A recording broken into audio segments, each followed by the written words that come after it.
C'est bientôt la quille. D'après les rumeurs, c'est peut-être notre dernière opération. Elle ne va durer que 2 jours, alors que les autres ont duré 15 jours.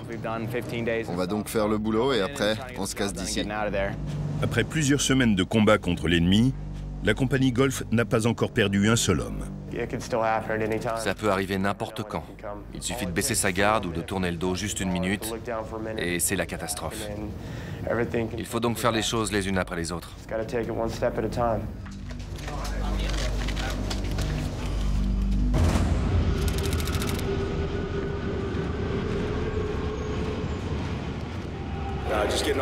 Les bus vont nous conduire au point de décollage, comme toujours. Là-bas, on attendra 2 ou 3 heures que les hélicos soient prêts pour l'insertion. On devrait embarquer dans les hélicos vers 1 h du matin. Je dois me débarrasser de ce javelot. Il est lourd. Mon sac pèse près de 30 kilos. À cause de ça, je suis déjà crevé avant même d'être parti.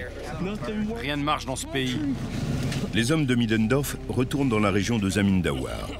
Ils sont prêts pour leur dernier combat. Les hélicos, ça me rend toujours nerveux. On va se poser juste à côté de la cible. C'est une première pour nous.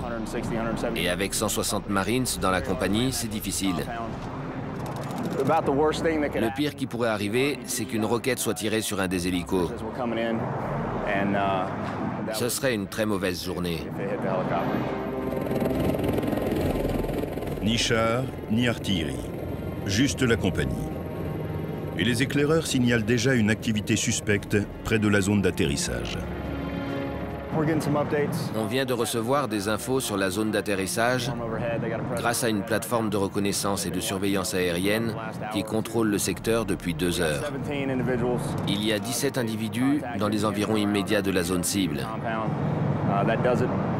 C'est pas vraiment inquiétant en soi, mais ce n'est pas non plus normal de voir autant de personnes dehors en pleine nuit. Ils ne semblent pas armés, mais on va continuer de les surveiller. Toutes les insertions nous rendent nerveux. Et encore plus quand on sait qu'il y a des talibans susceptibles de nous attendre à l'arrivée.